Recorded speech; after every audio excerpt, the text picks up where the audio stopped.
Welcome back, wrestling fans, to another exciting breakdown of the latest happenings in WWE. We're diving into this week's edition of Monday Night Raw, alongside the juiciest news and rumors circulating in the wrestling world. From shocking title changes to emotional promos and major returns, there's plenty to unpack. We'll also explore the real reason behind Jey Uso's unexpected loss of the WWE World Title, a star poised for a massive push, and some surprising developments that have WWE executives on edge. As always, we won't bore you with a full recap of Raw, but we'll focus on the highlights, the low points, and everything in between.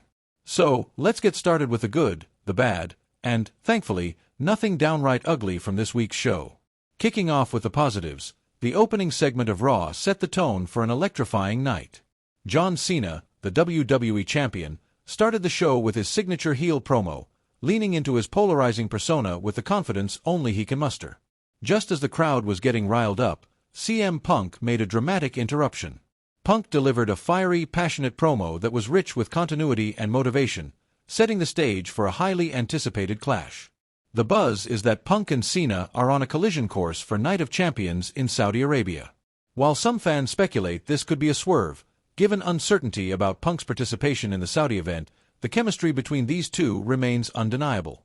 Their history promises a blockbuster match that could draw massive box office numbers for WWE, and the anticipation is already building. Next, Roxanne Perez continued her impressive rise in the women's division. In a standout performance, she defeated Kairi Sane, Liv Morgan, and Rhea Ripley in a fatal four-way match to advance in the Queen of the Ring tournament. Ripley was widely expected to dominate and potentially win the entire tournament, so Perez's victory was a refreshing surprise. Since her call-up to the main roster, Perez has been consistently excellent, and it's encouraging to see WWE investing in a relatively new face. This win signals a shift in the women's division, giving a platform to a rising star who could reshape the landscape in the months to come. Another highlight was the return of Bayley, who made her presence felt during a promo segment with Becky Lynch. Her comeback adds another layer of excitement to the women's division, and it seems likely that WWE is building toward a Bayley vs. Lynch match at Evolution 2. While there are several events before that pay-per-view, the potential for this feud to deliver is immense, especially if WWE capitalizes on the chemistry between these two talented performers. Fans are hopeful that this time, the company will fully commit to the program and deliver a memorable storyline. Ron Killings also stole the show with a powerful promo that marked a significant shift in his character. Climbing onto the announce table, he symbolically cut his locks and declared that he was no longer R-Truth, but Ron Killings. With total conviction, he explained his decision to abandon the comedic persona that has defined much of his recent run.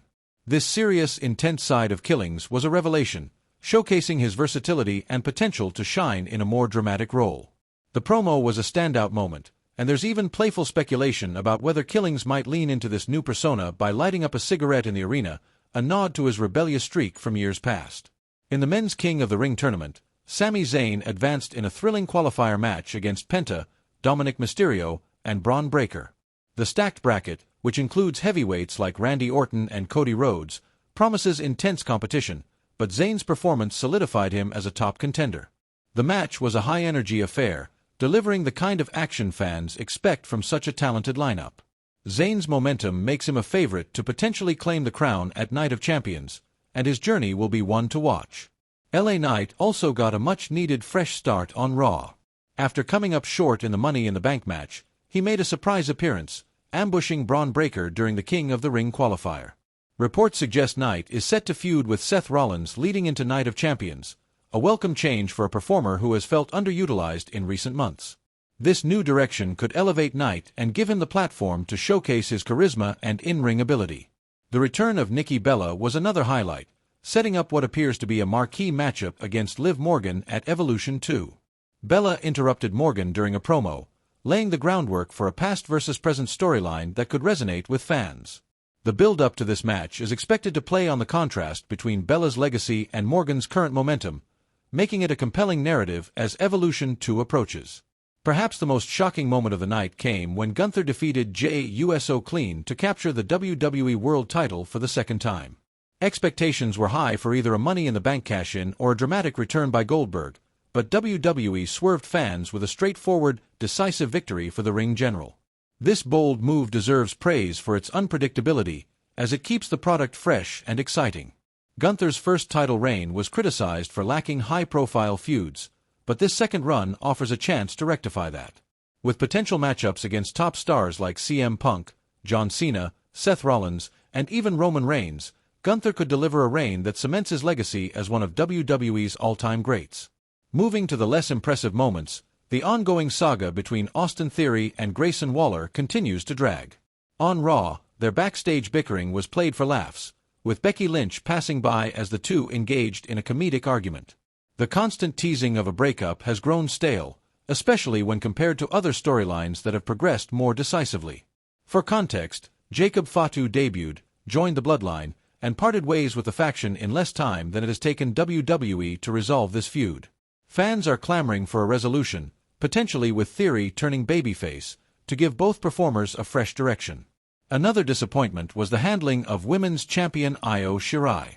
Despite her status, she was relegated to a brief backstage segment with Nikki Bella, where she put over the returning star. While Shirai's talent is undeniable, WWE's refusal to feature her in a more prominent role on Raw feels like a missed opportunity. With Evolution 2 on the horizon, there's hope that her booking will improve, but for now, her limited presence is a point of frustration for fans. Remarkably, there was nothing outright terrible about this week's Raw. The show flowed seamlessly, with standout moments like Killings's promo, the returns of Asuka, Nikki Bella, and Bayley, and the shocking title change making it one of the strongest episodes in recent memory. The unpredictability of the main event, in particular, reinforced Raw's status as must-see television. Fans took to social media to share their thoughts, with many praising the show's pacing and surprises. Shifting gears to the news, the biggest story revolves around why Jey Uso lost the WWE World Title to Gunther. The decision was a shocker, as fans anticipated either a cash-in or a Goldberg return. Gunther himself acknowledged these expectations on the post-Raw show, suggesting WWE deliberately avoided the predictable route. Uso's title reign, while solid, hadn't been universally praised, with some fans feeling it lacked the spark of his earlier work. Reports from wrestling insider Corey Hayes indicate that WWE is shifting its focus to in-ring action for the summer, and there's no better choice than Gunther to lead that charge. His technical prowess and commanding presence make him ideal for delivering high-quality matches against top talent. By moving Uso out of the title picture, WWE opens the door for him to explore new storylines, potentially reuniting with his brother Jimmy as the Usos. The title change also shakes up the product, making every major match feel unpredictable and keeping fans glued to their screens. If Goldberg does return, a title match against Gunther could be a fitting cap to his career, provided WWE avoids any missteps.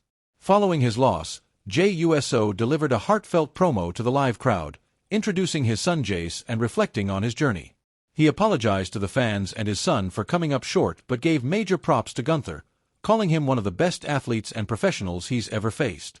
Uso's emotional delivery and promise to run it back resonated deeply, showcasing his ability to connect with audiences even in defeat.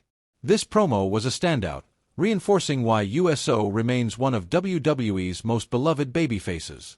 In other news, Jade Cargill is reportedly set for a major push heading into Evolution 2. According to PW Insider Elite, Cargill will face Naomi in a singles match at the Atlanta-based event, capitalizing on her local ties to boost ticket sales. Naomi, fresh off a Money in the Bank win and thriving in her heel role, has teased a stipulation match with Cargill, which could add an extra layer of intrigue. The outcome of this match will be pivotal for both stars' trajectories, and fans are eager to see how WWE builds this storyline. LA Knight's fans made their voices heard after his Money in the Bank loss, with hashtag #WeWantLA trending on X. His attack on Braun Breaker during Raw suggests WWE is listening, positioning him for a high-profile feud with Seth Rollins. This could be the breakout moment Knight needs to solidify his status as a main event player. WWE drew some criticism for spoiling Asuka's return by announcing it via the Queen of the Ring bracket and a vignette. Given her lengthy absence due to injury, a surprise return could have generated a massive pop. Instead, the early reveal dampened the impact, though her inclusion in the tournament remains exciting. WWE executives are reportedly concerned about fan influence after outcry led to Ron Killings avoiding a release. According to Wrestling Observer Radio, this fan-driven reversal has sparked fears that similar protests could disrupt future roster cuts. While fan power isn't new, Dating back to Matt Hardy's rehiring 2 decades ago, this incident underscores the growing impact of audience reactions in the social media age. Finally, there's buzz about Limp Bizkit's Fred Durst potentially creating a theme song for Braun Breaker. Durst expressed interest on Instagram, exciting fans eager for a high-profile collaboration. Meanwhile, Metro Boomin has pitched producing a theme for Ron Killings, but Killings plans to stick with his self-made 2008 theme, a smart move given his ownership of the rights. This week's Raw delivered thrills, surprises, and a glimpse of WWE's future direction. From Gunther's title win to the returns of Bayley, Nikki Bella, and Asuka, the Red brand is firing on all cylinders. Let us know your thoughts on the show and these stories in the comments, and stay tuned for more wrestling updates.